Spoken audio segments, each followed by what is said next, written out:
Non-kinetic. Yeah. Yeah. Yeah.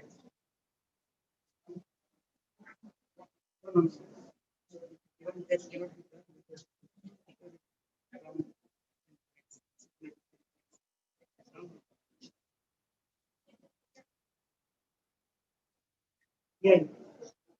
Yeah. Yeah.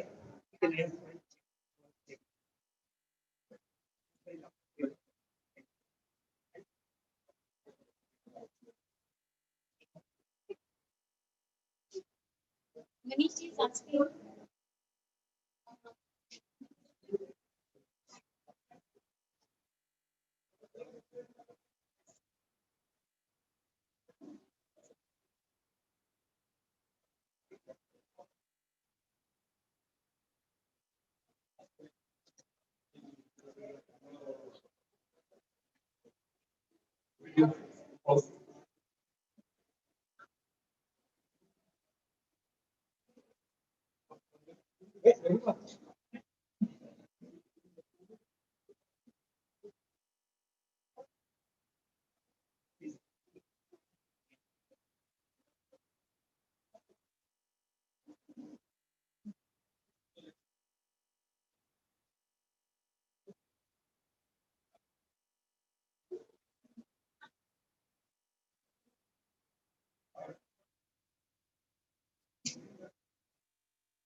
I know.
Use will write or speak of your ideas. Then the constant you challenge, maybe the ultimate objective of this challenge is to get our youth to be empathetic to others' needs and help facilitate the building of an inclusive society.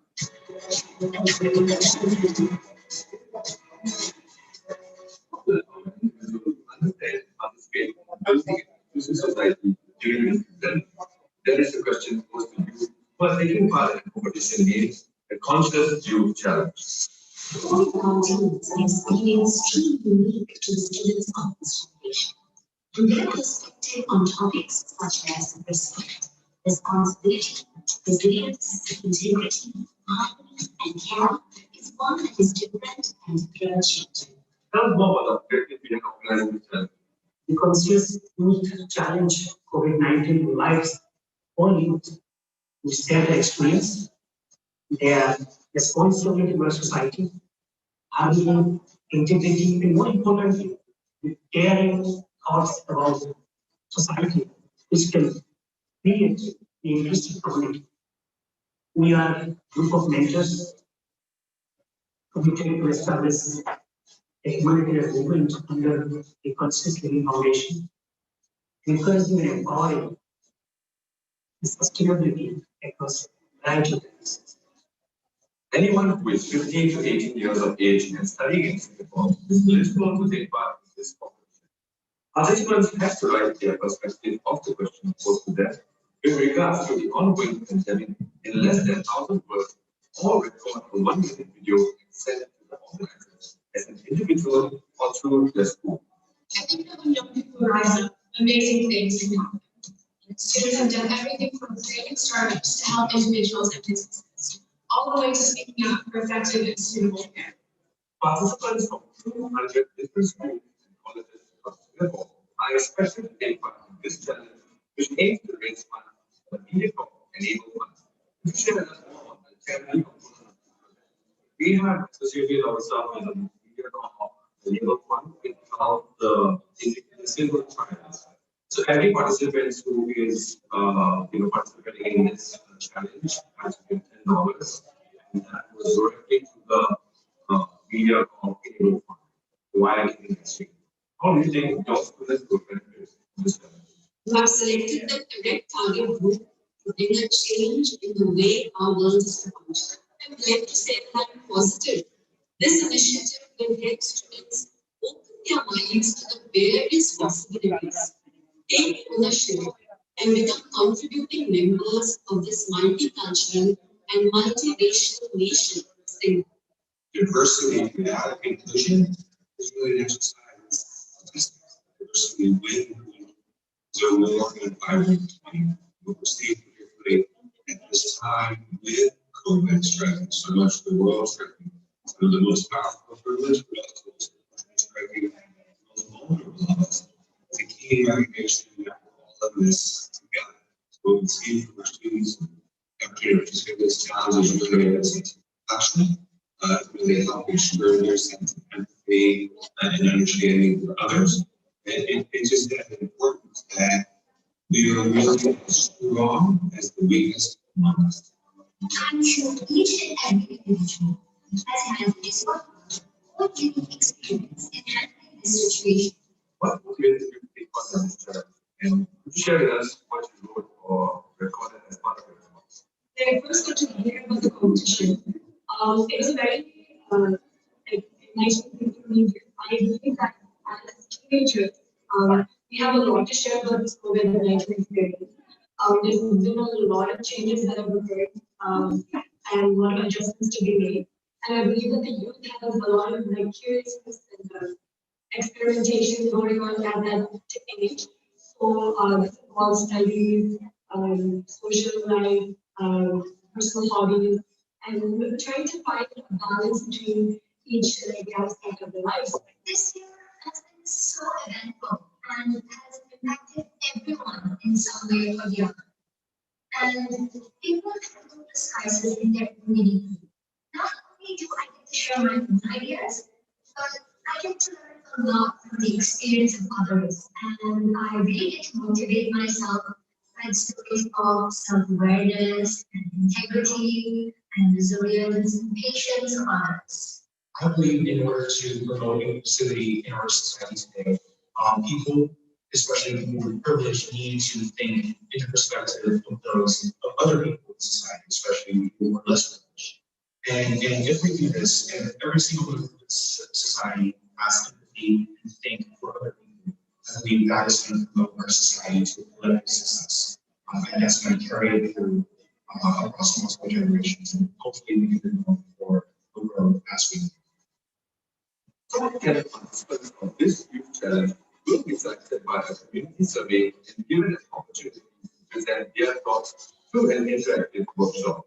The competition started on the 9th of August this year on Singapore's National Day and will go until the 6th of December 2020.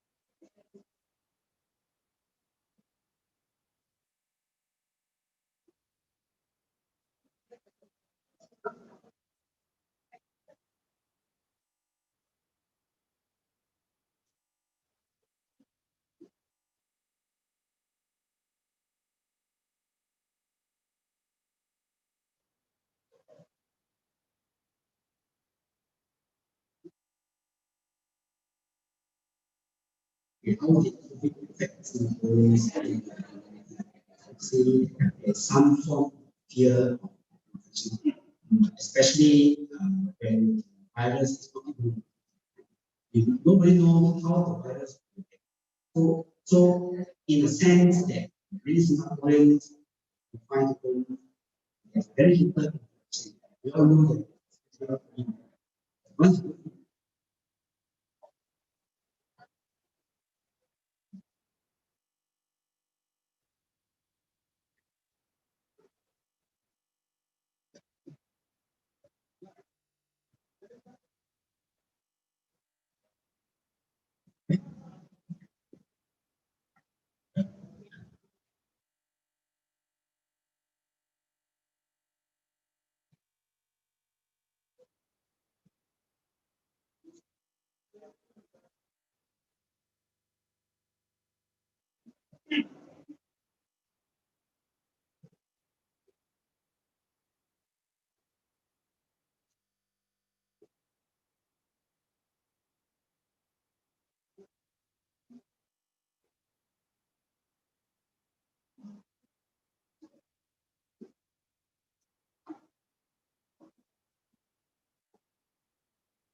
Good evening, ladies and gentlemen.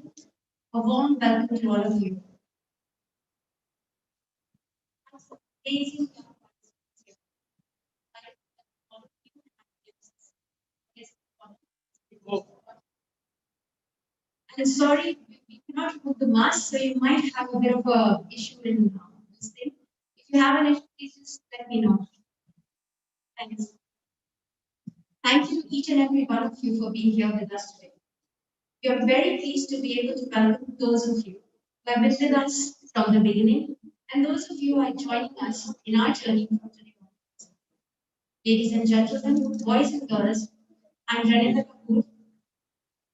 It's an honor to be invited here as a host today at such a prestigious fundraising event. I would also like to welcome those who are joining us today through Zoom and watching us live on Facebook and YouTube. I would like to seize the opportunity to congratulate the Conscious Living Foundation members and volunteers on launching this outstanding fundraising campaign in which many organizations are involved. A special thanks to CMA Chami Community Club, Giving.sg, our corporate partner, Kumara International, and our beneficiary, MediaCorp Enabled Fund. Few very important points to keep in mind today. Please keep your phones on silent mode. Please do not remove your masks during the event unless you're drinking or eating. Groups are restricted to 8 per table, and none of the groups are allowed to intermingle. So please be very careful. Presenters will not be allowed to move between the tables. Buffets are not permitted yet, hence the dinner will be served at your table in individual packs. As you all are aware, the purpose of today's event is to listen to these top 10 participants about their experiences during COVID-19 and to raise funds for the MediaCorp Enabled Fund, which is for the underprivileged and physically challenged kids in Singapore. These top 10 participants are selected as the finalists of the year 2020. Please note, the campaign's grand finale is expected to happen on the National Day of Singapore 2021. To close the year of 2020 at a good note, each participant will be getting a token of appreciation, including the top 3 this evening. All the participants who contributed in 2020 will automatically be given entry for 2021 campaign, and the foundation will notify them in detail accordingly. The extension of the grand finale has been done since we are still under the COVID crisis, so it's inevitable. As you can see on your tables, you will see an event leaflet.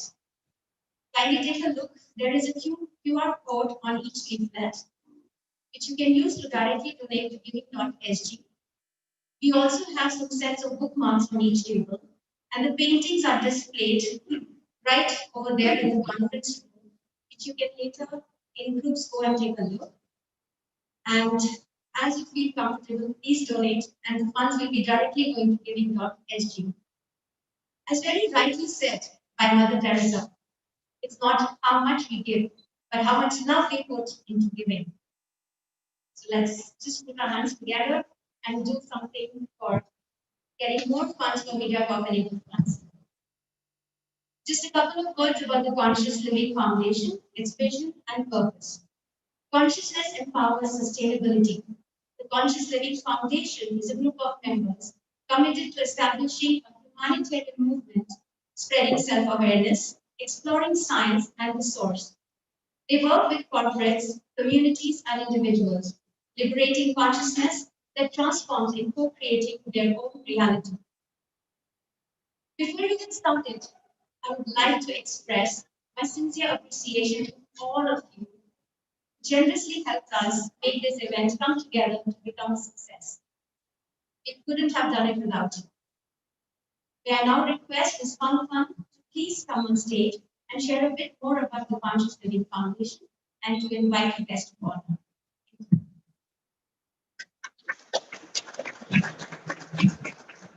Thank you, Regina, for welcoming all of us and setting the stage.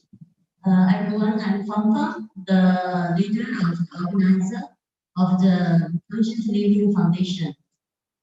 On behalf of the Conscious Living Foundation, I would like to thank each and every one of you to coming forward for the noble cause. In the history of humanity, COVID-19 has been the most challenging times for each and every individuals in our own dimensions. And every challenge brings the opportunity. The Conscious Living Foundation empowers and encourages the youth of Singapore to share their experience during the COVID-19 and also raise their helping hands for contributing towards to the community. We would like to show a couple of videos sent by our global mentors, volunteers, and corporate partners from different parts of the world.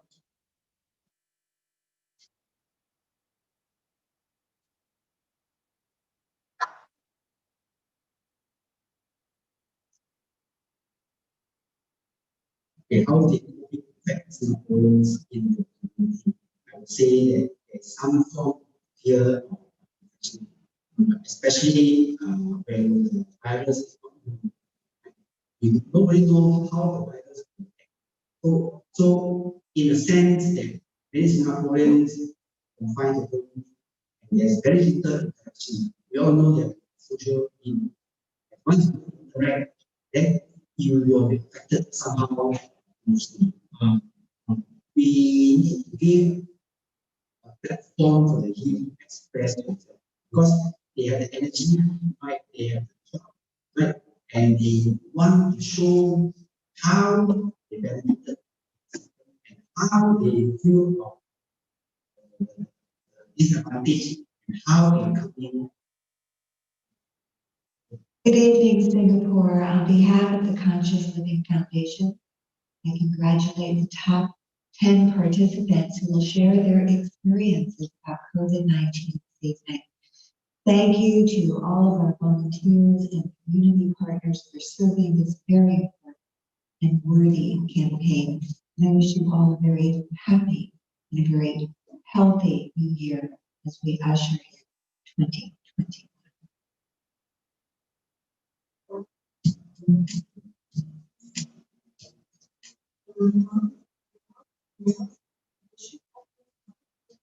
Very, very happy new year.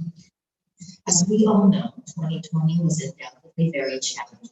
However, it taught us not only how to be more resilient, but also to be more compassionate, more loving, and more humane. Whenever is privileged to have partnered with Conscious Living Foundation that's helping the society back to its truest authentic form. And by collaborating with the foundation, we wish to bring a positive change in society, including the corporate sector, by highlighting corporate social responsibilities and doing our best to serve the community. To all the people out there, please know from 2020 on this world is a beautiful place to be in. So are you. So, with more love, with more kindness, with more self-confidence, we wish you all a very happy 2021.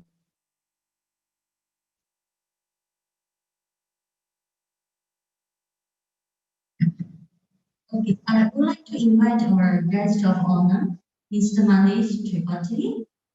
Okay, Mr. Manish Tripathi is based out of Singapore for the last 20 years and leads a company in Singapore called CPAC Limited, which is approximately $300 million, which operates in the area of telecom, information technology, system integration, and electric vehicles. And Mr. Tripathi has also worked with MNCs like IBM, Asia Pacific, Philips, and Unlimited. He became the first CEO in the Asia-listed companies to go on $1 salary voluntarily in 2015. When the company went to the losses and then brought back the company to profit next year. May I please request Mr. Manish Tripathi to please say a few words.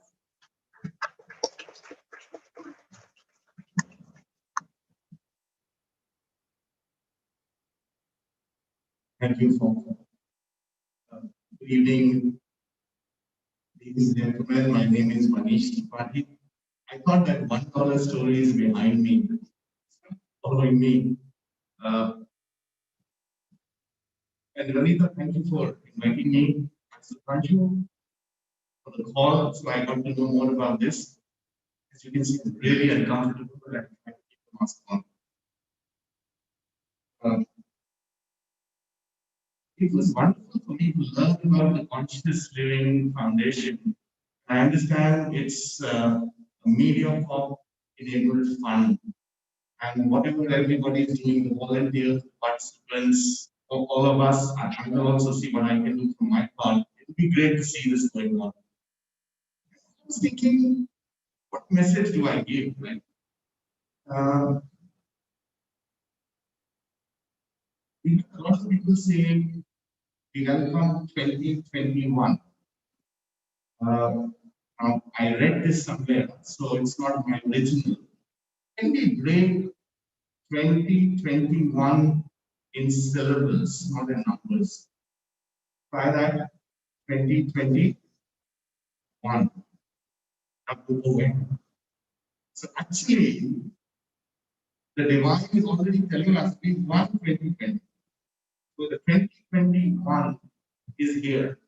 And I think this is a great, I'll be very eager to see what people have, the youngsters have written about resiliency. I wanted to share my experience of COVID-19. For the last so many years, 20 plus years, I was a perpetual traveler who would be home only on weekends.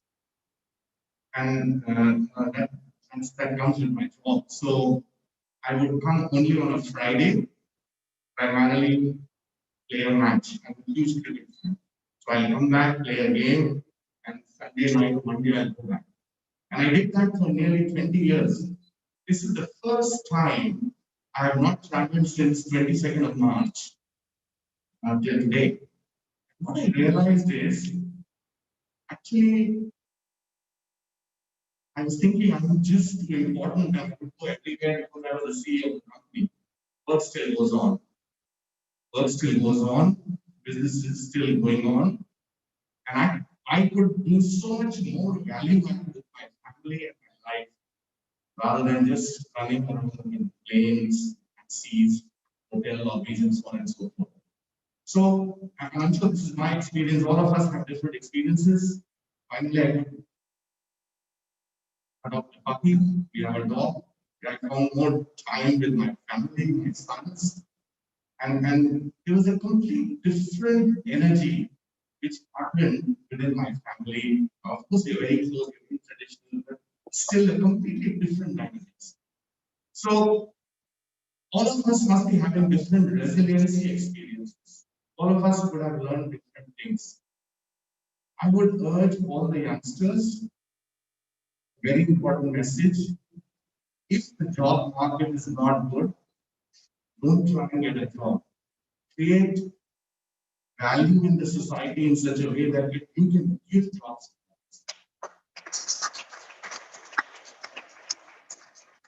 People can talk about resiliency, please create startups. In growing economies, 35% of new jobs are created by startups. When I say new jobs, these are the new jobs. For example, a large company, a medium-sized company like us, we will possibly fill up attrition. So 15 people resign, we will fill up 15 people, maybe 2 more. And then so on and so forth. When startups come in, they create new jobs. This is an opportunity for you to create new jobs, create new ideas, do something which you may have not had. So I will be very keen to see my members saying, last but not the least, 2020 has been won, right? There's hope, it's right. Let's move on. We are still alive. Since the Spanish flu, I think I saw that 200, 300 years that have been pandemics still come and go. Humanity's resilience is most important. Stick to your faith, whatever your faith is, stick to your faith from your family and be on.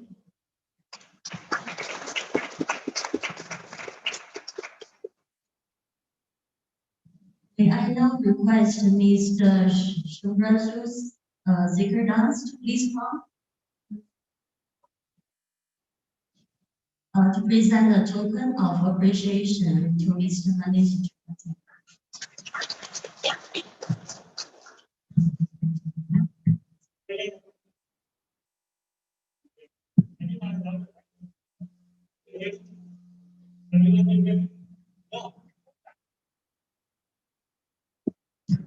Thank you, Manish.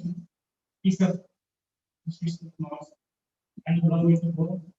2021 is going to start off see, hear all the nice stories we can make.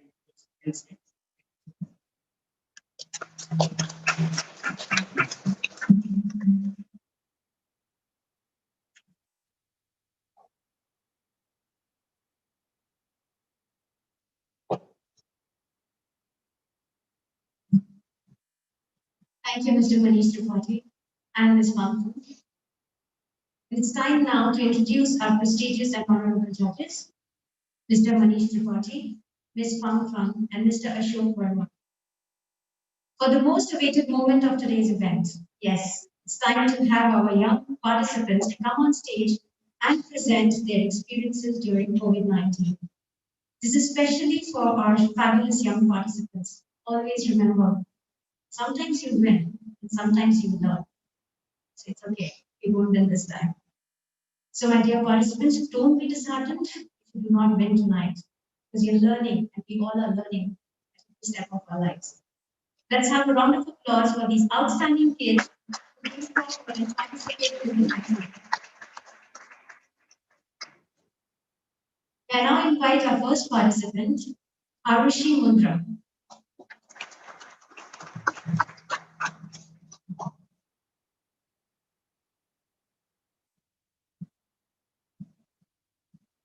Good evening, esteemed judges, guests, and my fellow candidates. I am Arushi Mundra, and I am going to share my views on how to empower individuals in participating and building an inclusive society. How lucky are we all to be present here, safe, sound, and secure? How lucky are we to be comfortable in this period of the pandemic with complete access to public infrastructure and facilities? And how lucky are we students to be able to study as conveniently as possible thanks to advancing technology? However, is everyone as lucky as us? Is the word we that I just used inclusive of all individuals in our society?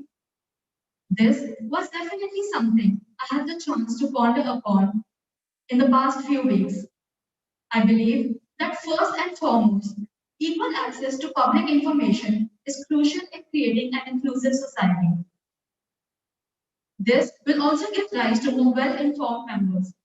For example, a proper information channel should be set up while distributing supplies during this pandemic. And in case a virtual medium isn't accessible by all, then official notices should be pinned on bulletin boards under each and every residential block. Moreover, such information should also be imparted in schools to ensure that it reaches every household. As a student myself, it has been difficult to accept that many other students have been facing hindrances in their education during this period. I'd like to share a personal experience. I've been volunteering with Beyond Social Services for the past 2 years to mentor young students from financially unstable backgrounds. However, with the advent of the pandemic, the physical lessons have stopped and the households do not even have access to gadgets which would allow them to attend online lessons. As a short-term solution, we've raised awareness to donate laptops to the organization.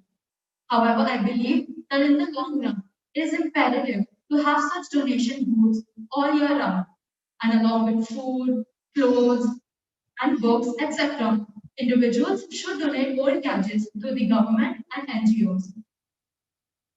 Furthermore, while we see physical disruptions in our society, we must also acknowledge those facing mental health issues. Virtual bonding sessions, which will be one-to-one, for example, is a good way to help our peers feel included and respected. It would help them know that there is someone willing to listen to them.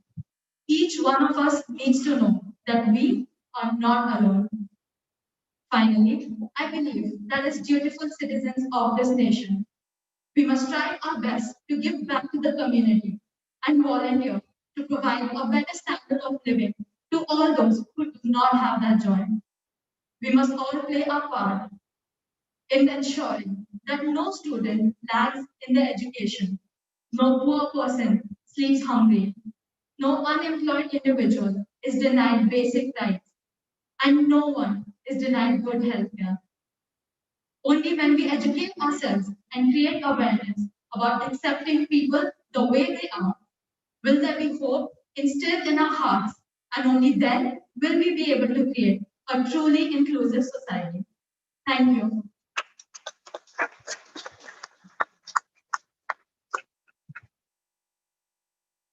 Thank you, Archie. That was wonderful. Thank you. May I please invite Devan Shah, our next participant.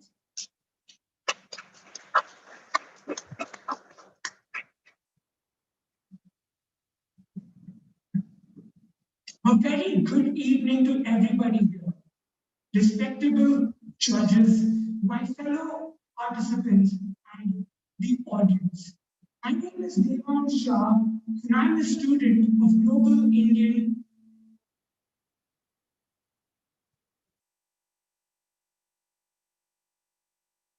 International School.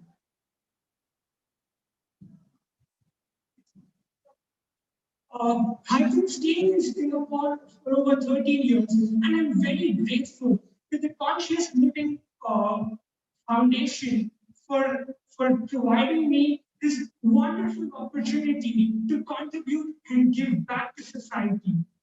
Building an inclusive society is at the heart of Singapore's core values. It is also something that is very close to my heart. Staying in Singapore for 13 years has taught me that it is, in fact, one of the most inclusive societies in the world. Yet, the first step towards change is acceptance. Acceptance that it is not yet perfect, and there is still so much more that we can do to improve. I would like to tell you 2 steps that we can take to make it more inclusive. Step 1, introduce this topic to primary school students. The youth is our future.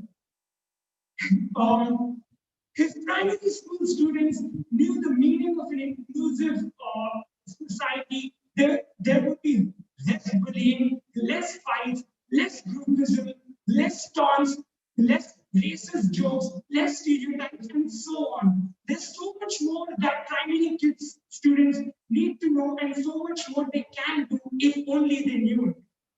Second step, this should debates on this should be highly encouraged.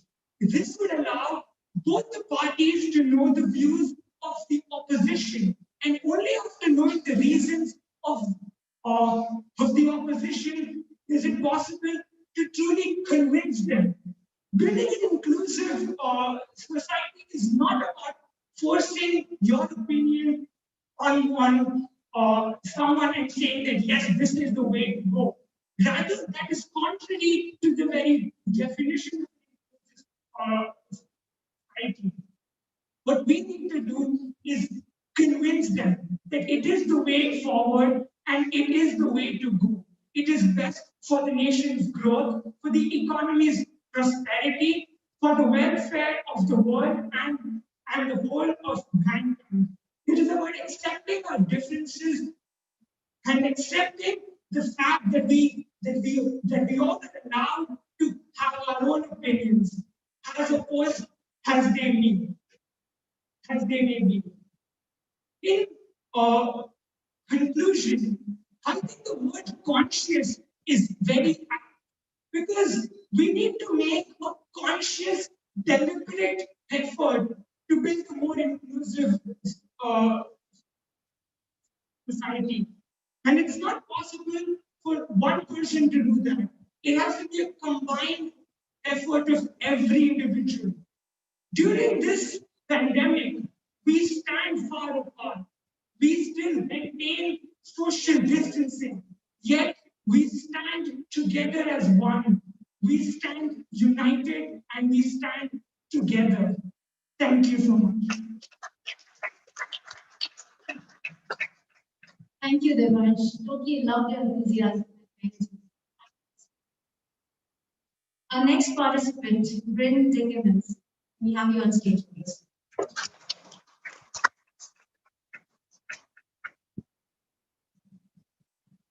Hello, my name is Bryn Dickens. I'm a junior at the Singapore American School. I'm just going to say a few words and expand on the ideas I've shared in the video. Starting off, I mainly focused on our experiences during the COVID circuit breaker and how we can use those experiences to build a more inclusive society through two things and keep simple things. Now, I will want you to stop and think for a moment about what circuit breaker is like. It was a bit daunting. It was at times depressing. We faced mental and physical challenges of being isolated and stuck at home. But on the bright side, once circuit breaker ended, for us it was over. We could rejoin society, we could socialize with the people over our lives. The world was free. However, the members of our society, that is not always the case. There are members in our society today who, at the end of circuit breaker, they cannot rejoin society. Those of them who are physically not able to be there, or those of them who mentally do not feel like they can be in society. And what I hope we can do as a society and not take our experiences from COVID circuit breaker and the isolation we have felt as individuals and use that to gain sympathy for those individuals who on a day-to-day basis are left out of our society. And I think the way forward is by capitalizing on the opportunity and using these experiences to build to empower individuals to and take responsibility for building society. The way forward towards an inclusive society is a united society. And the way we can do that is by appointing one of the personal experiences. I just wanted to say thank you to the Conscious Living Foundation for giving me the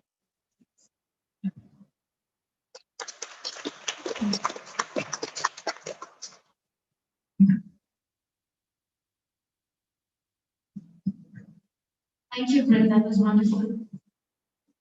Let's have a short, not a break, but something that our volunteers have prepared. And these volunteers are all kids, so it's commendable what these kids have done. Let me just focus on the volunteers in this gathering on behalf of the Conscious Living Foundation. I would like to focus on all our volunteers who joined us since 9th August 2020. You've all been chosen to be a part of our foundation due to a mutual passion for our mission. The passion is helping us all to unite and create the energy which will allow us to achieve our individual as well as group goals. Once again, we are grateful to have you join us here. Next, we have students from Creative Minds Workshop who got together with the adult volunteers and created a wonderful short film as an initiative to show respect, responsibility, resilience, integrity, care, harmony, and spread positivity in these difficult times of COVID. Presenting The Happy Ending, produced by RSK Productions Private Limited, acted, conceptualized, and scripted by Creative Mind students and Myra, directed and filmed by Myra. And this was all done within 7 days. So,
Sorry for the delay, it's still connecting. Let me announce the names of the kids who came together along with the volunteers. Sambhav Das. Can you have a round of applause for them? Please think about kids. Pranjal Jain, Ayana Sharma, Palak Das, Vandana Kapoor, Myra, Tina Jain, Manish Jain, Ritu Verma, Ashok Verma, myself. Sudhanshu Shekhar.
Such items, just working instant items.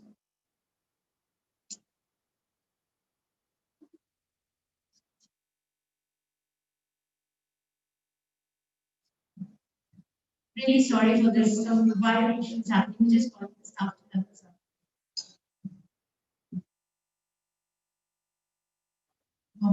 Actions, etc. Do I know if we cannot be able to submit? So let's just talk about everything. Yeah. Why don't you go and get the toilet paper, and I'll go and get the noodles. And please pick up.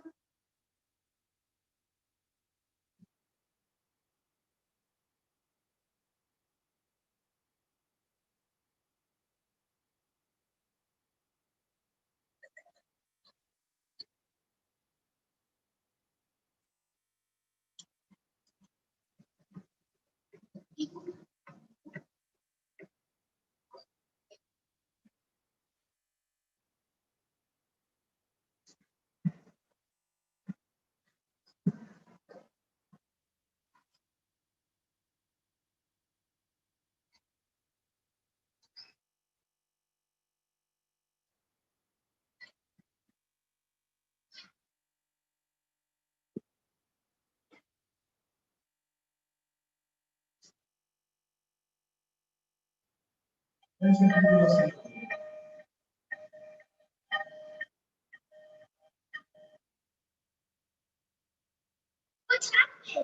Oh, what's that sound scary? It's just an announcement. Don't worry. Are we gonna die? No, don't be silly. We're not gonna die. Finally, the siren stopped. What do you think it was for? Wait. No, listen. It's starting again. Guys, I think it's time to go. Yeah, let's go.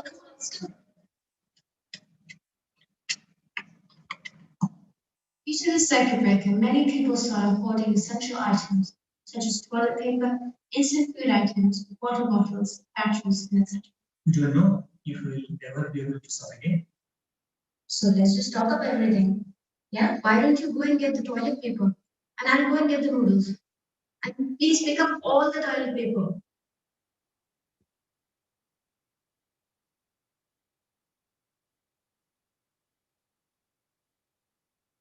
Many people thought that buying these items in such large quantities would save them trips to the grocery store, and they wouldn't be exposed to the virus in any way. You weren't wrong. However, taking up all of the essentials left others with nothing at all. All of the shelves were wiped clean, while those who were too late watched others take up everything.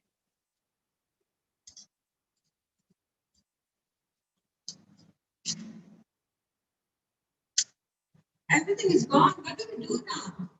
Don't worry, we are going to figure it out. Sometimes even fights over who gets what will break out.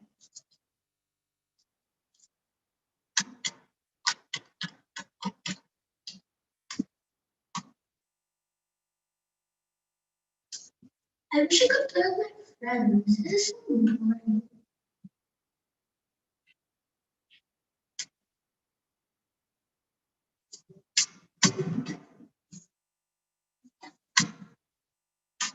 There's so many things to do. Stupid virus, why did you have to come to ruin my life? Yes. Your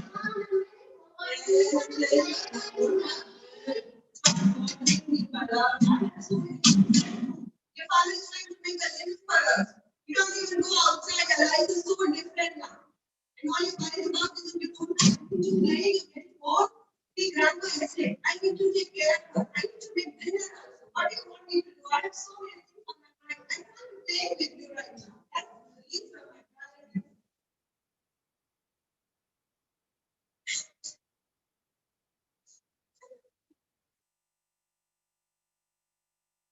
Hey, what's wrong? Why are you crying? Mom scolded me and all I wanted to do was just play.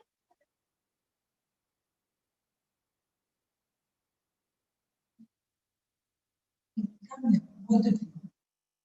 I know this must be really hard on you guys, not being able to go out on each other. But it's really difficult for your father and me because we need to take care of you guys, our grandma, and our family. I'm so sorry for scolding you, Palak. I was just too frustrated and I took it out on you. Hey, I know something that we can do. Since we aren't able to meet our family and friends physically, why not just connect with them on a video call? Maybe we could get Grandma on the call too. Oh, yeah, let's call her. Let's call her now. Come on, Mom, Grandma's online now. Nothing there. Hi, Grandma, how are you? I'm great. Feeling a lot better. This virus is very scary. Aw, I'm glad it's there. Oh, Mom, why don't we have a video? Oh, yes, let's add the two in the call.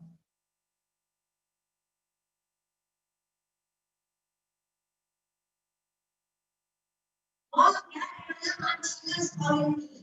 Oh, I'm great. Yeah. Look, parents on the call too. Hello. Hi. Hey, it's been so long. Hi. Hi. I'm doing better. How are you all doing with the virus? It's been really hard. You're good. No, it's been pretty boring though. Miss you guys. Yeah, I know. Us too, but it's okay. Keep video call. I can't wait till the second breaker opens. Me too, then we can finally see each other again. Well, if we follow all the rules, we'll be out of here in no time. Don't get too excited. We don't know when this virus will really end. Well, say is right. There are so many people suffering in our world, we are really lucky to be here. So let's enjoy what we have. Oh, hey guys, I heard about this Untitled platform which makes money to underprivileged who need money. Can you help me to do that? So cool. It's a great idea, Anna. Oh my god, guys, we heard about the new Ariana Grande movie. Tina and Sia, all that watching the movie. Oh yeah.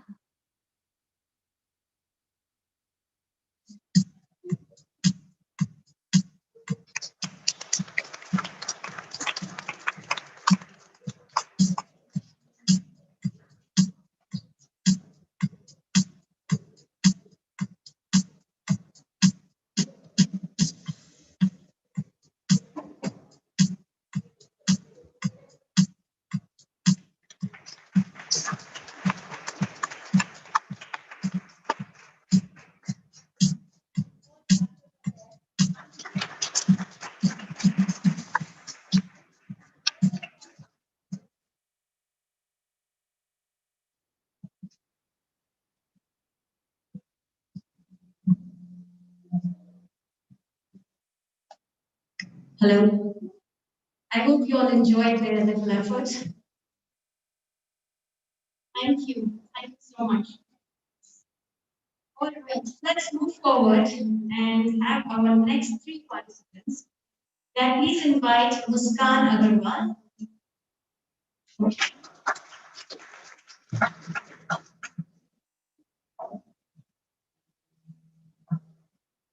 Hello everyone. I'm Muskan Agarwal from Global Indian International School. As a young individual of 16, when I entered 2020, I had no idea what it had in store for me. I did not expect to be thrown into a whirlwind of chaos and confusion.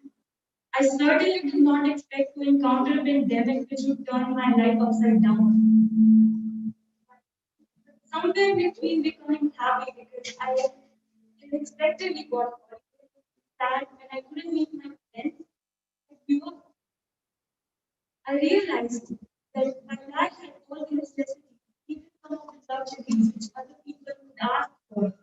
Some people out there were dying, not only because of the virus, but also because of their helplessness. That realized that the world wasn't as terrible as it could be. The gravity of the problems that the world was undergoing was finally sink in when I saw people getting fired, students at a loss, and laborers migrants traveling miles and miles. I wanted to do something. Needed. I couldn't just sit there and do nothing. I joined a charity organization, helped them provide food to the needy, all while taking care of all the precautions. My own father made sure that all his employees were economically stable. I actually felt very touched the efforts that other people were making to make sure that everyone in the society felt welcome, that they could have someone that they could rely upon. Celebrities like the Bollywood actor Sonu Sood, who made numerous initiatives to support migrant health workers, students, inspired me to think, to dream of a society which I would love to be a part of. And I thought that the world didn't need more people with money or fame or food. What the world needed was an inclusive society, a place where everyone could foster the feeling of belongingness, where everyone could accept the other person for who they are, what they stand for. And I thought, this can be done by making use of the present technology, infrastructure, and the constant government support that we are getting. We must begin by establishing trust between communities, introduce inclusive curriculum in the schools so that the values of acceptance and empathy are instilled in the children from younger years. And I feel that when we have established an inclusive society, only then can we move and pursue the path of success and development. Thank you.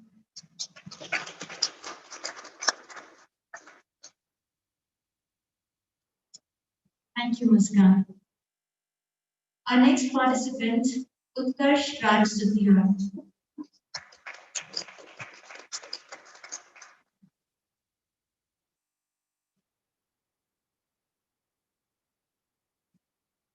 A very warm good evening to one and all present here.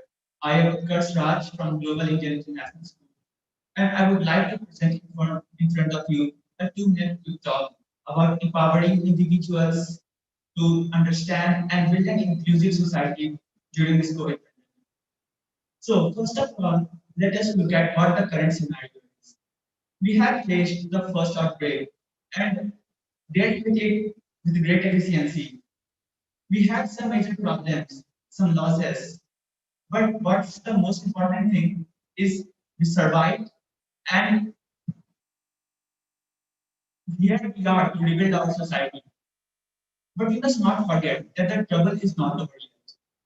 We have the after effects to deal with and new problems, the new mutated versions of the virus are there, which is a potential threat. We have to be ever ready. Individuals must combine their effort so that an inclusive society will be built. And with the combined efforts of the individuals, the masses, our preparation for the COVID pandemic will be bona fide. The best way for it is that administration paves the way for citizens to follow and achieve this utter necessity of an inclusive society. Public interactions and sharing of ideas are very important things. Platforms must be created so that people can be included and made aware. What can be a better example than the very purpose for which we are here, the concession challenge? Another important thing is that is to take care of the people who cannot maintain their lifestyle and sustain. Campaigns must be set up for them so that they do not have to face mortal peril or some deaths by COVID and other things. The public participate and crowdfunding can raise enough for them to sustain. Awarding the people who take positive steps that benefits the society in domain of the fight against COVID is a very efficient way to make people understand and include them in building a inclusive society. It gives them an example and also motivates them to come front and participate in building an inclusive society by being a responsible citizen. Bounded by time, I would like to end my speech here with these few but important points, executing which will yield very colorful results. With the combined effort of public and the inclusive society, the fight against COVID will be less threatening and a lot more easier, and the human race will emerge victorious with minimal losses and huge lessons. Hereby signing off, Karsh.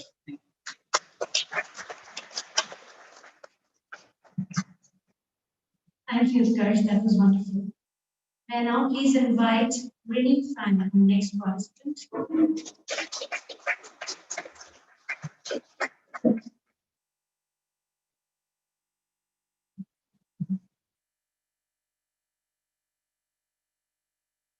Before I start, I'd like to thank the Conscious Community Foundation for having me here today and for the opportunity to share this. So if you don't know me, hi, my name is Renee Kwan. I'm a 10th grader in Singapore. I was born here in Singapore and have spent a large chunk of my kindergarten days going to university in the island as well as the school, which unfortunately I couldn't do due to some. There's also one other thing that you should know about, and that is I like to look at. So when the circuit breaker first started, there were a few things I noticed. Number one, all my neighbors in my club unit moved to their balcony and basically did home work. Number two, the news kept reporting on more recent developments in the world with the virus, and as well as events such as the Beirut explosion or the industrial. So with that in mind, there's a third and final thing that I noticed, and that was a really large closet. Oh.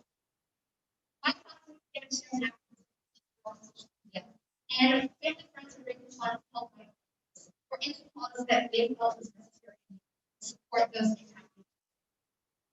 Which humanity is showing in our communities and help build for all. And this actually translates to hope. That is that hope empowers an individual to understand issues at hand and issues that lead to many to take action to aim for a better future for themselves and those around. And so when it comes to writing my essay, I wrote on we should foster hope because We need to build, it helps people build in a more inclusive society to understand what's going on. There are three ways that I would holding deep and meaningful conversations with friends, family, those all around who just want to hear and share ideas. Number two, encouraging people to share their story like we are today. And last, the find common threads. Find balance. We're all today. And it's simple as that. Geographical, economic, racial, gender, generational differences don't matter as long as all we work towards the same goal. And understanding that we're all human today. So with that, we'll more inclusive.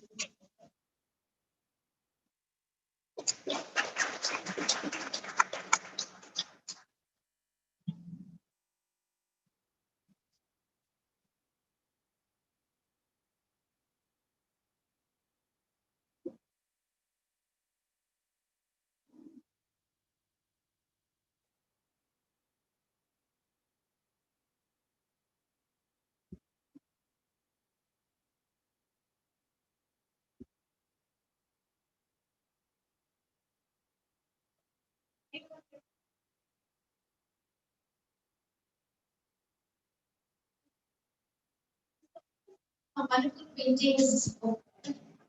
We have as fabulous artists.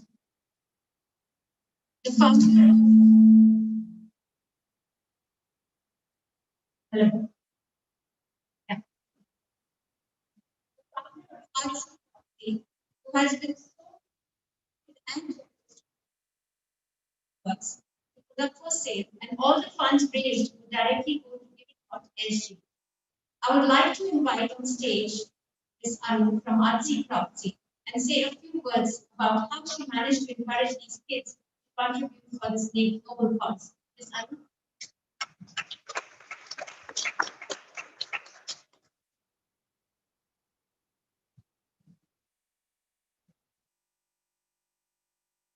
Hi everyone. It's really my privilege being part of this campaign, being able to support such a good cause. Given thanks to kids in this whole creative artwork, all the paintings, bookmarks you can see around in this room is actually being created by the kids in the group of 5 to 16. So I would really request everybody around here support this artwork trying to maintain the media comment one. All these are going to the fund. Thank you so much.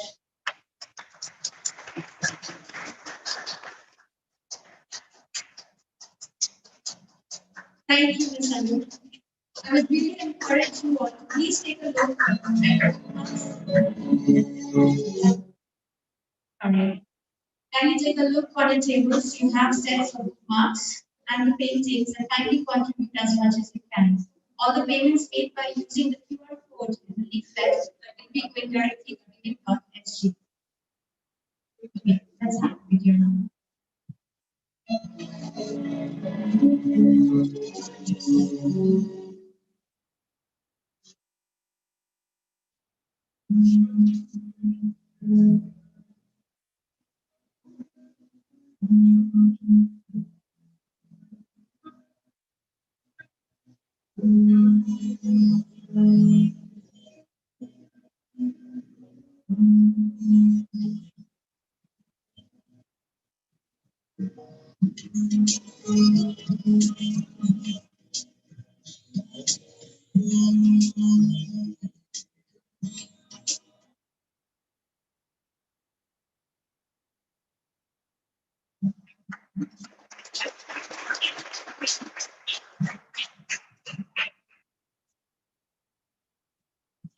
Let's move on by inviting our next 4 participants.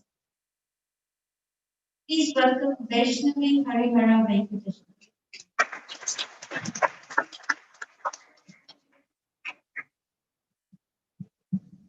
Good evening to one all present here. I'm Vaishnavi Harihara and today I'm going to be talking about building. Good evening to one all present here.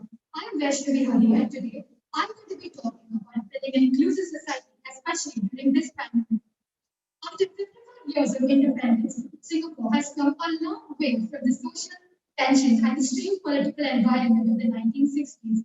Today, in spite of the vast differences in ethnicity, culture, and religion, we still live together as one, with polyphony that is remarkable worldwide. But this should not be taken for granted, and to disregard this policies, institutions, and efforts would be a grave mistake. What is an inclusive society? A society that overrides all differences and provides equal opportunities to everyone is known as an inclusive society.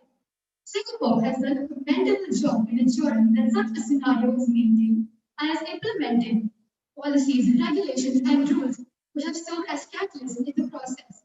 First, the government has ensured that each and every individual has equal opportunities to do well for themselves through education, skills, good jobs. It has also boosted support for those who start life at disadvantages by lessening social inequalities and keeping social mobility alive. With its structural advantage and the benefit of past experience, Singapore has been undoubtedly better prepared for other countries in dealing with the social implications of COVID-19 and has acted in a well-equipped and efficient manner. During this tough period, it is highly necessary and critical for us as a part of the society to give back to the community through forms such as volunteering, donating money, clothes, food to the underprivileged, and mainly just by looking out for one another. It is these voluntary acts of kindness which make us a more caring and smart society. The Senior Minister of Singapore, Mr. Dharma Shanmugaratnam, said, "We all must play a role to strengthen the culture of solidarity so that we know we have each other to depend on, being good or bad, in all good times and bad times." In conclusion, social inclusion is the right thing to do, and if left unaddressed, can be very costly. Therefore, let us all focus on, work towards, and benefit from increasing the richness of diversity of a nation to build a modern and inclusive society. Thank you.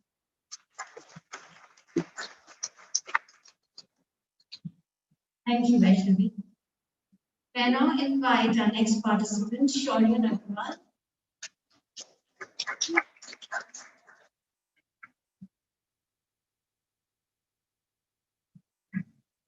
Good evening to one and all present here. I'm Shaurya Nagrawal, studying in Global Indian International School, Singapore. And I would now like to present my speech on inclusive recovery from the pandemic. The COVID-19 has indeed left its lasting mark on all of us, the effects of which we will always remember throughout our lifetime. It has also played a crucial role in educating us about the importance of our loved ones, safe distancing, and hygiene. Today, for the first time in history, irrespective of religion, caste, gender, geographies, poor or rich, the whole world is united to fight against a common enemy, in this COVID-19, leaving their personal enmities aside. Though we are all doing the best in our own capacities to fight this pandemic, most of us will realize that this pandemic has taught us many positive facets of life, which most of us have forgotten in the incessant race of running after lifestyle and gaining financial advantage over each other. Moreover, it has reinforced the fact that quality time spent with family is far more relaxing than being a workaholic and getting completely exhausted by the end of the day to just earn a few more dollars. In the essence, the pandemic has eradicated all the boundaries between different barriers, between different mindsets and ideologies, which led to the alienation of a particular race or religion from the society. During this pandemic, the term inclusive recovery has become a common emergency response. However, as of now, the governments face a serious crisis as the goal of inclusive recovery has not been met. For example, poor households are less likely to have equal access to health services and digital facilities, thus losing out on online learning opportunities. Therefore, the obstacles to inclusive recovery need careful thought and attention. Firstly, we need to start by understanding grassrooted inequalities to know who is being excluded and why. Certain sections of the community, be it poor households or discriminated groups, are deprived of the services offered by the government solely owing to the historical status. For instance, the Pew Research Center, a research center in Washington, D.C., conducted a study that demonstrated that 40% of the African Americans claim that people have acted as if they were uncomfortable around them since the onset of the pandemic. In addition, we need to help states to be accountable to the households and communities. It is imperative that states not only consult with the people at the time of designing of the programs, but should also report back to them at the implementation stage. to ensure that the action undertaken has truly been inclusive. For example, a recent thing that I wanted to share was discovery was the was about the contactless hospitals that were built in Bombay to ensure that the patients are treated, as well as keeping in mind the fact that social distancing is a priority, and which is why distancing had to be ensured, as well at the same time, patients were being cured as well. So, lastly, we need to support the design of programs that explicitly target excluded communities. Supporting the growth of SMEs and promoting women-led SMEs is one such example where targeted programs can be conducted for those who need it the most. Overall, COVID-19 may well be an opportunity to build an inclusive society and economy. In order to achieve this, we must, however, prioritize vulnerable sections and disadvantaged groups whose lives have been affected by the pandemic. They will be the final influences and arbiters of determining whether the goal of inclusive society has been truly achieved. Thank you.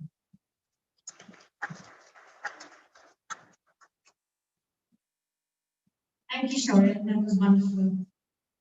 Our next participant, may I please invite In Yu Chao.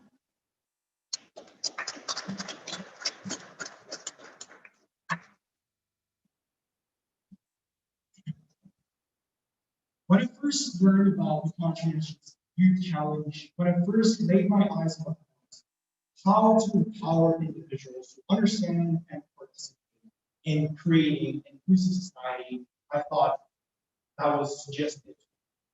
But as I pondered on that question, I began to realize the question before itself was not only asking about how, it was more asking about why. Why is there a need? Why should individuals be empowered to understand and contribute in creating a more inclusive society? Good evening, honorable judges, fellow participants, and most esteemed guests. My name is Yu Chao. I'm an 11th grade student at Singapore American School, and I'm honored to be standing here today to be given the opportunity to speak to you. Despite how heavily criticized it is, selfishness is one of the most common qualities that we see. And despite how much we don't want to admit it, we can't help but admit that humans are inherently selfish creatures. For me as a student, and I'm sure some of you, all of you, can connect with this, but for students, all I think about is how can I get the best grades at school, or how can I go to the best university? For employees in the work field, all they might think about this. How do I make myself stand out in the crowd, or how do I make my boss step?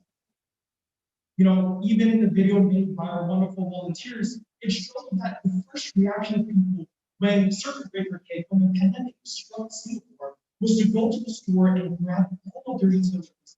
Despite how much it might impact you, we are selfish. We all think about ourselves. It almost seems as though us humans are programmed or designed to only be concerned about ourselves, to only be self-aware and especially in this difficult, confusing, chaotic, and unprecedented time of COVID, it gives us a legitimate and natural excuse to spare our time or effort in helping others because we're already so busy and difficult in managing our affairs. It almost seems natural, right, in this case, to just care about ourselves, to just stay safe and not mind. But it's not. Selfishness is a never-ending cycle that degrades society. You know, if we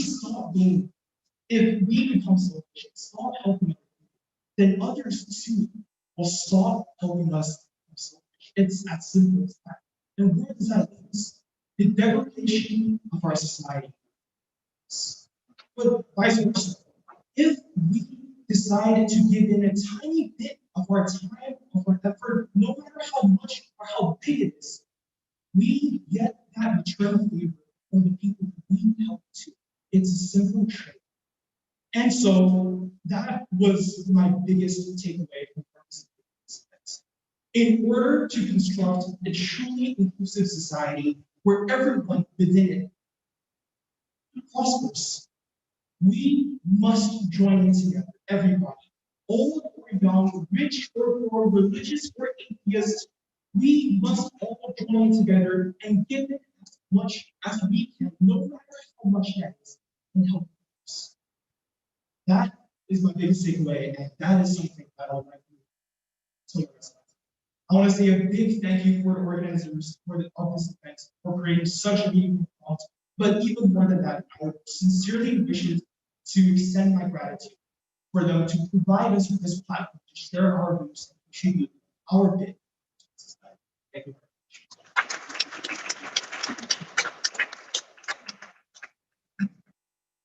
Thank you so much. Last but not the least, our 10th participant for the evening, Akshat Ajmer.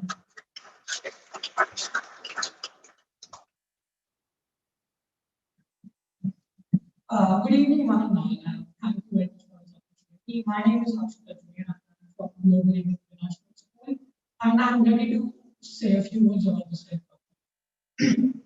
On 31st December 2019, the WHO recognized the existence of novel coronavirus. Not even 3 months later, it was declared a pandemic, showing this dysfunctionality and the lack of collaboration in the international community. Even if the situation has improved, there's a lot more that can be. Firstly, we need to realize that education is the ultimate solution.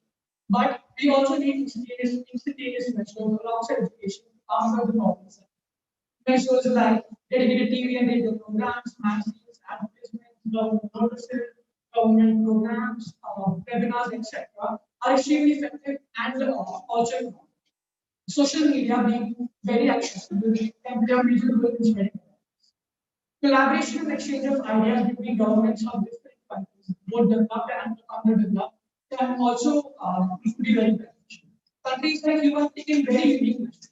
They have created local discussion groups which are accessible to all, and everyone can participate in it freely. And they have vested them in the power of sending the solutions and dialogue directly. This ensures that the opinion of each and every person is actually taken into account. Unemployment in this time is also needs to be tackled, especially in the unorganized sector. Social credit systems, for example, from countries like Pakistan, would also need to be. They focus on not only on employment but also on clarity of revenue and health. They bring people under the common ground and help them to bring. Not only that, small scale efforts like friendly infrastructure, dedicated mental health plans, subsidized sessions, charity campaigns, community celebrations of the efforts of doctors and health workers are bound to be humanitarian. Nonetheless, nothing has brought people closer than the pandemic itself. A small virus that originated in a single country that spread to the entire world has shown us how divided and unprepared. This joint feeling of pain and suffering has got us closer. It has the pandemic has the past, creed, and religion are insignificant, and each one of us has started to comprehend. We need to act as inhabitants of the same land and not citizens of the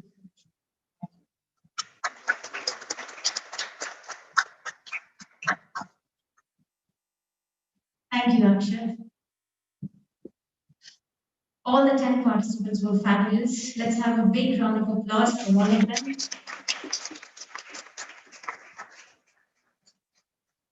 have a short break. As you can see, the dinner is served, and we give some time to the judges to come up with the final judgment for the 3 winners. You can also take this time to go and take a look at the paintings, but you can only go with sitting on your table, like as in your groups. So you cannot mingle with other groups. And you want to go and use the washroom. And we'll see you back in 10 to 15 minutes and we'll continue. Thank you.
Especially when I was nobody knows how.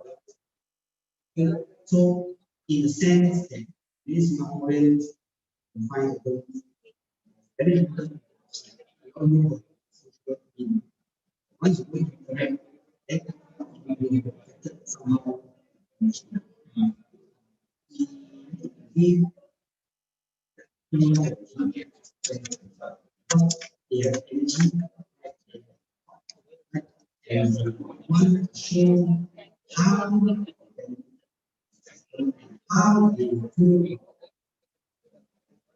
this ability, how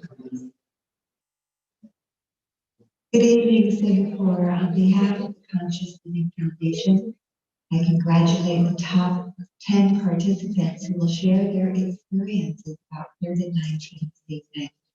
Thank you to all of our volunteers and community partners for serving this very important and worthy campaign. And I wish you all a very happy and a very healthy new year as we usher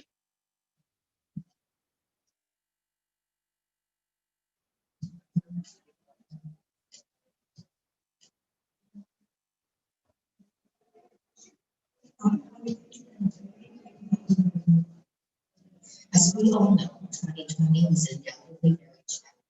However, I thought it's not only to be more resilient, but also to be more compassionate, more loving, and more humane.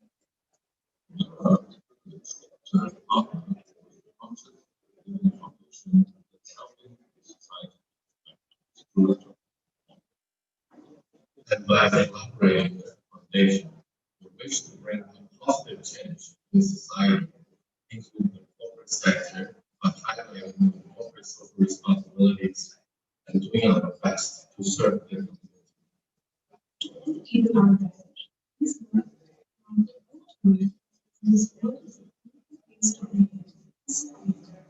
So,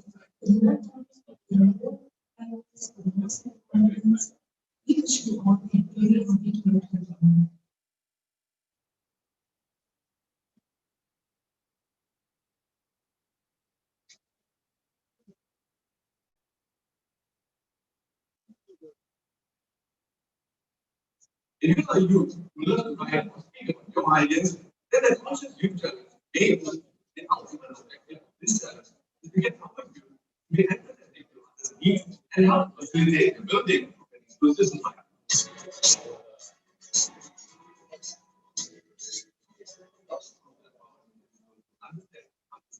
Building an inclusive society during a pandemic. That is the question posed to you who are taking part in the competition named the Conscious Youth Challenge. All our teams experience true to the students' participation, and that is centered on topics such as respect, responsibility, resilience, integrity, harmony, and care is one that is different and ever changing. Tell us more about the objective behind organizing this event. The Conscious Youth Challenge COVID-19 provides all youth to share their experience, their responsibility to our society, harmony, integrity, more importantly, caring thoughts about society, which is what we get in the government. We are committed to establish community development under constructive foundation, encouraging and empowering sustainability. Anyone who is 15 to 18 years of age and studying in Singapore is eligible to take part in this convention. Participants must provide their perspective on the Singapore sports event with regards to the ongoing pandemic in less than 2 minutes. All record a 1 minute video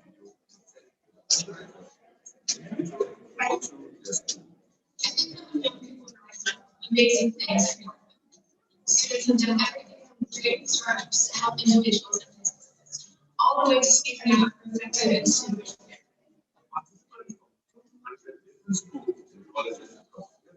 I especially take part in this challenge, which aims to raise funds for giving of enable funds.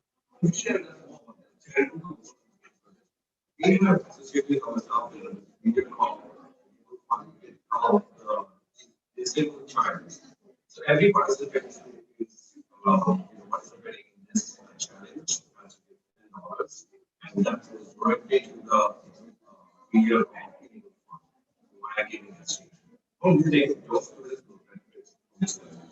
I've selected the correct target group to bring a change in the way our world is functioning. I'd like to say that I'm positive.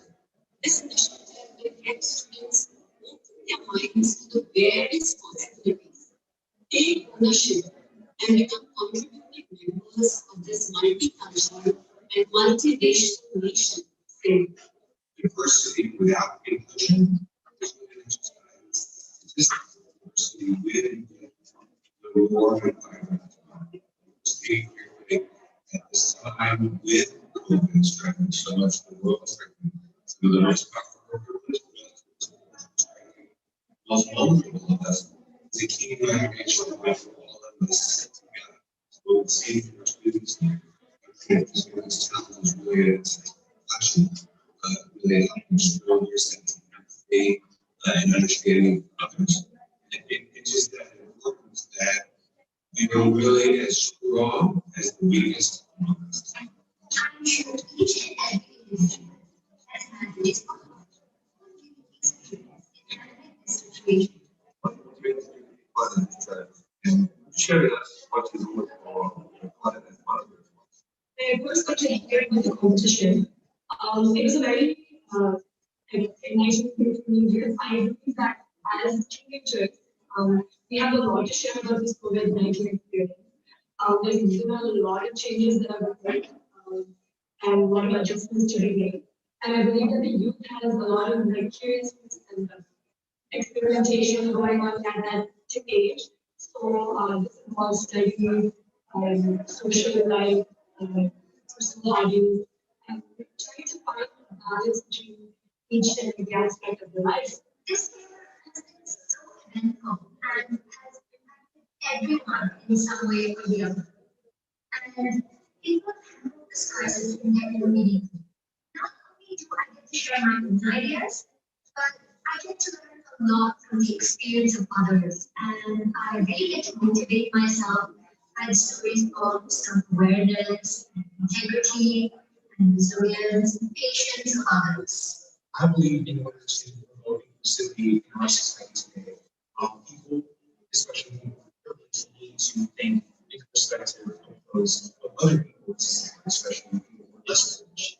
And if we do this, if every single member of this society has empathy and think for other people, I believe that's going to promote our society to a collective success. And that's going to carry it through across multiple generations, and hopefully we can move forward overall as we move. Top 10 participants of this youth challenge will be selected by the community survey, given an opportunity to present guest talks through an interactive workshop. The competition started from the 9th of August this year on Singapore's National Day and will go on until the 6th of December 2020.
Hi, you can also have a little.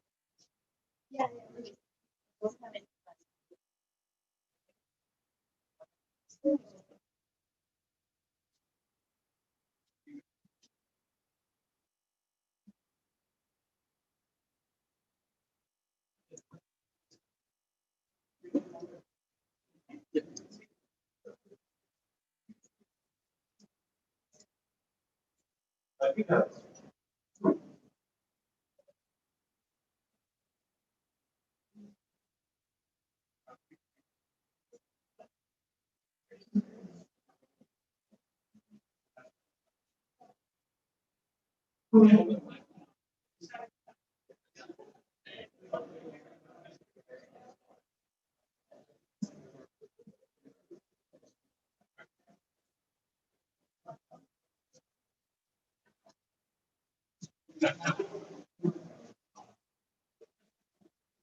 Yeah.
Problem.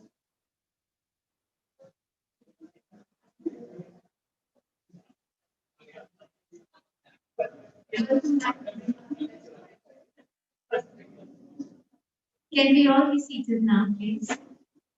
Let's move forward. We have the final results and take this forward. I'd like to thank the judges for their valuable time and for listening to these fabulous participants. And now it's time to announce the three winners. But before we announce the final three winners for the year 2020, may I please invite Ms. Pankhan. Ms. Pankhan. That's all right. May I please invite you on stage to present the participation certificates.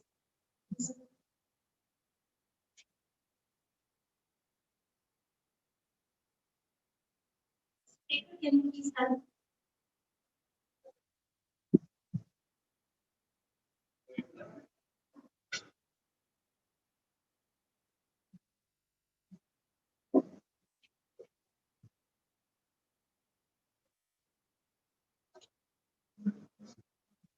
Ms. Pankhan, could you please come in front of the screen? May I request the participants one by one, I'll announce your name, please come and collect your certificates and some vouchers. Ms. Arushi Mundra.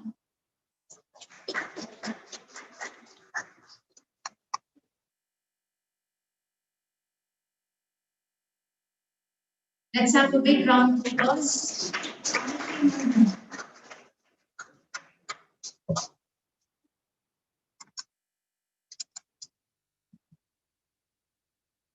Our next participant, Devan Shah.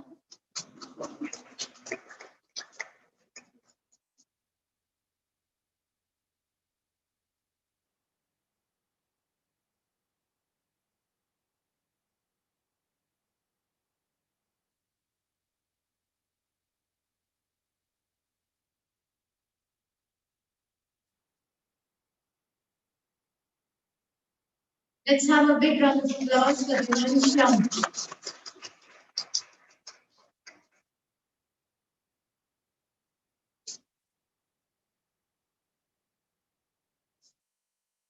Our next participant, Bryn Dickmans.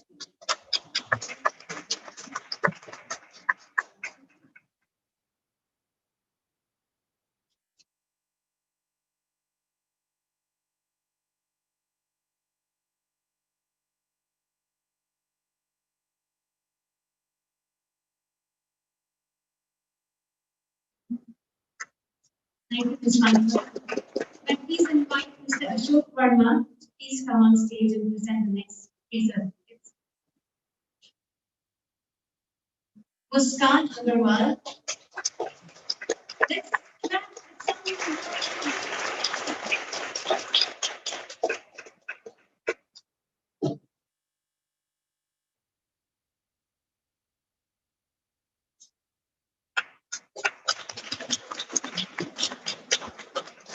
Our next participant, Utkarsh Raj Sudhir.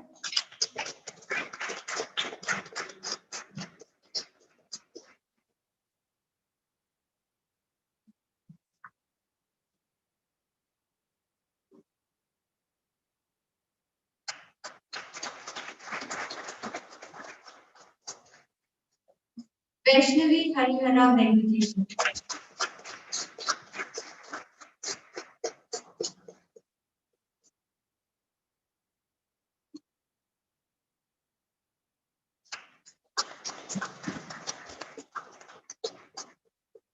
Next participant Akshat Ajmera.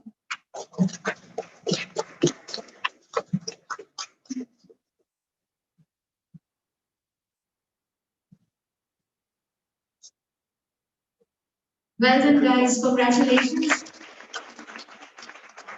Thank you, Mr. Ashok. And now please invite Mr. Manish Tripathi.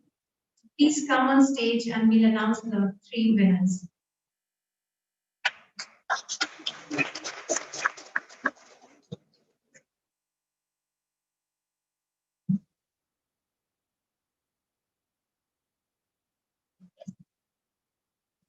I don't have to my announce the winners. I must tell you this, guys.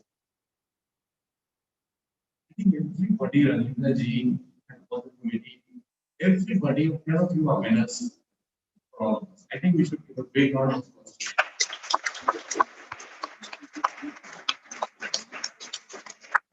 And why I say, I must tell you to give me like 2 minutes, 1 minute for my story. I was in class, we used to call it class when I used to study class 6. My first time, we used to come and we had to read the morning news in the assembly. About 2,000 students, you come up and speak. I rehearsed for like 1 week. All my whole family and my extended family and my neighbors, everybody helped me. And when I went to the assembly stage with Father Benedict and brought it on my next side, next side, everybody around me froze. My knees were trembling. I couldn't say a word. I did something what I did. I felt very embarrassed. And from that, I learned by my Sir Daniel life forever that he's still alive. I never indebted to him. He taught me how to speak. And then class 10, I could speak better and so on and so forth. Right? So all I'm saying is just to come and stand here and speak. Some of you are in class 10, 11, all of you in school.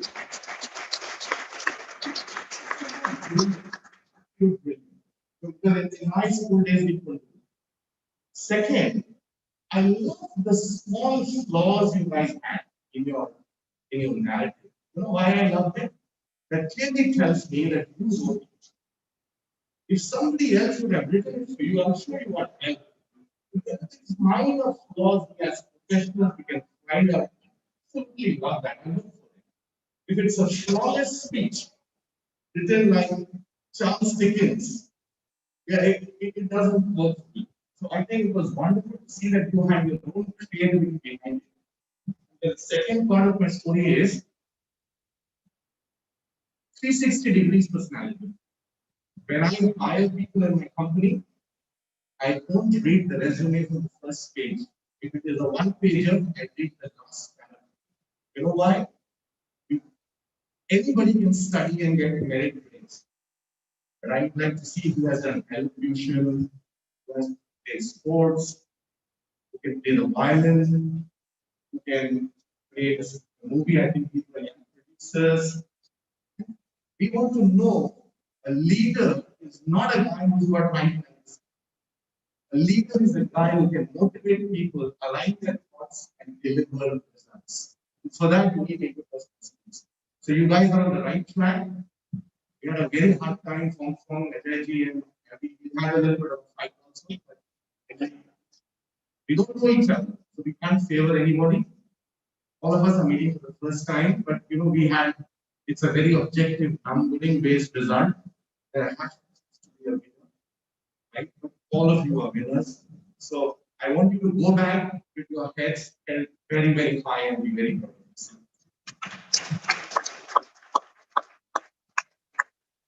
That was wonderful, Manish. Thank you. You're always so encouraging.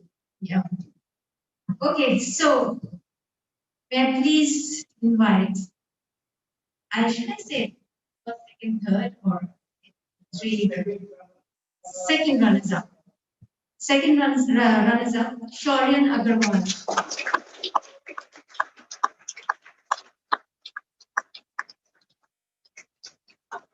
Congratulations, Shauryan.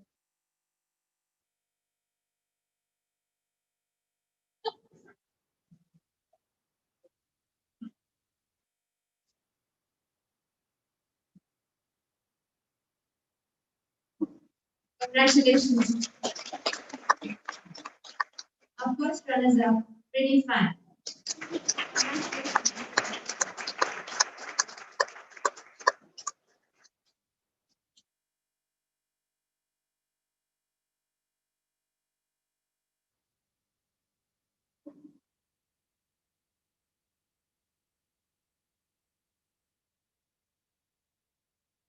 Let's have a round of applause for him.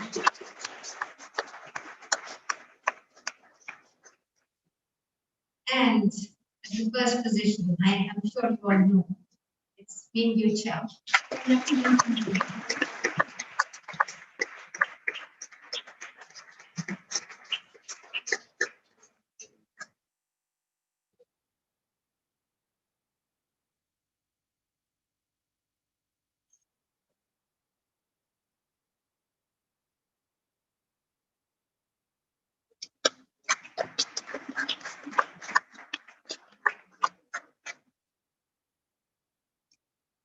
Thank you so much.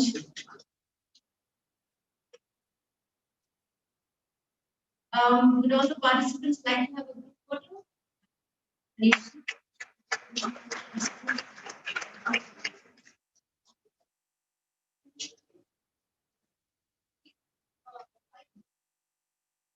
Yeah.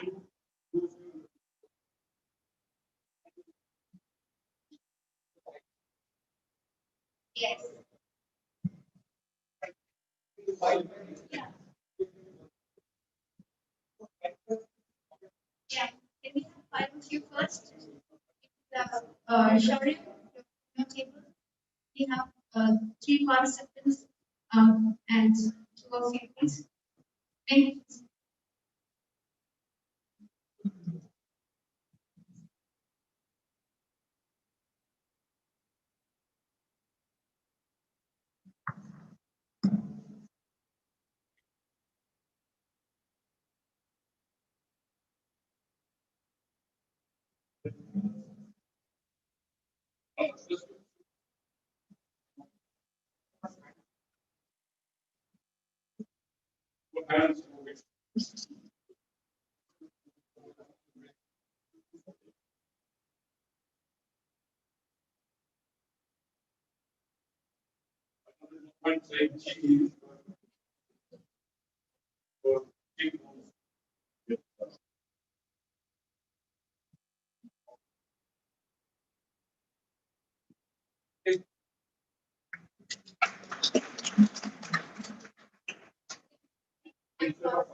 I'd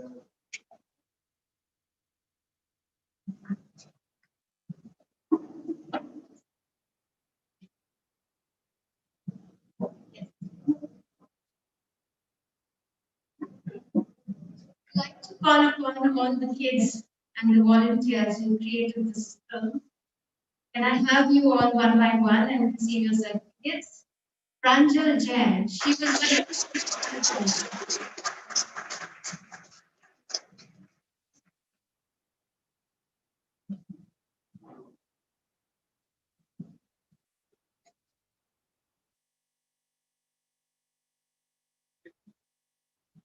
Thank you, Pranjal. That was wonderful writing.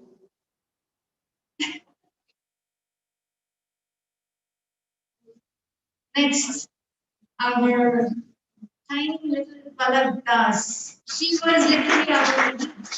She was literally step, full of energy.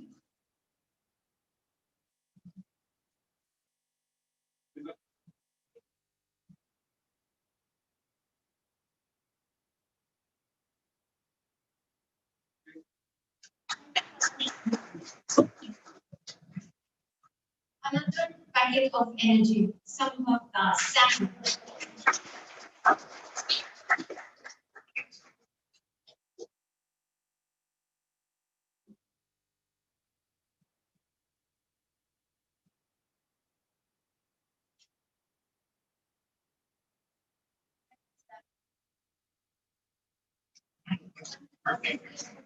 Myra.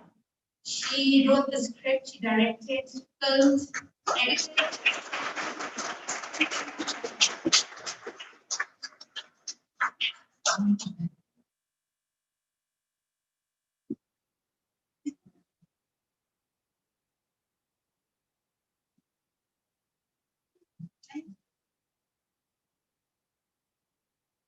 Aditya Anand. Not here.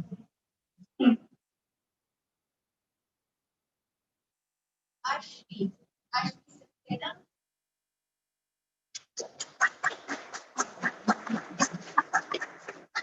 She helped get all the artworks and her mom, Anu. Thank you, Ashvi.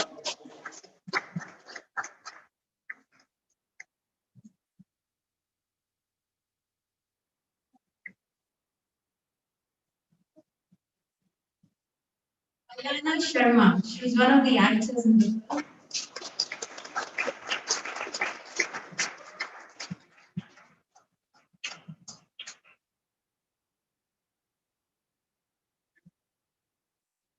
Thank you. Thank you so much, Manishi.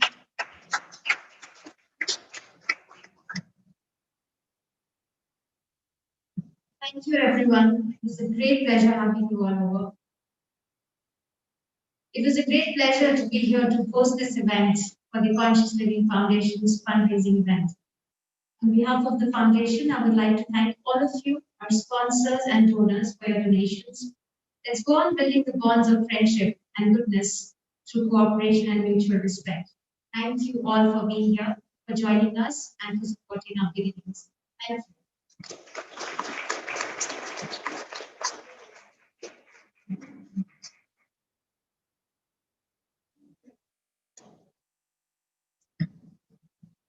I would like to actually call upon Mr. Manish Jain to say a few words before you all leave. Good evening, everyone. Once again, thank you for being part of this journey. What a wonderful evening. What we wanted to tell everyone is this campaign is not over yet. Yes, the campaign will continue into the 2021. The grand finale on 9th of August. All the participants who participated, they will be brought forward at the time. And you will receive more information. And I think for the end, I found some lines during this evening. This is from the book of Lord Henry I. If you have an idea, implement it. If you have knowledge, share it. If you have a goal, achieve it. Love, share, distribute. Do not keep it inside. Let's begin to give. Let every atom of goodness inside us. Celebrate your life.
Is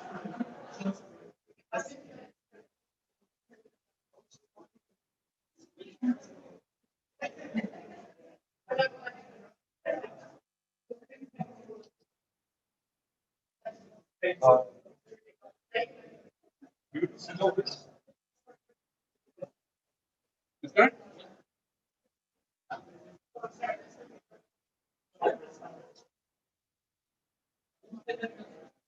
Apply.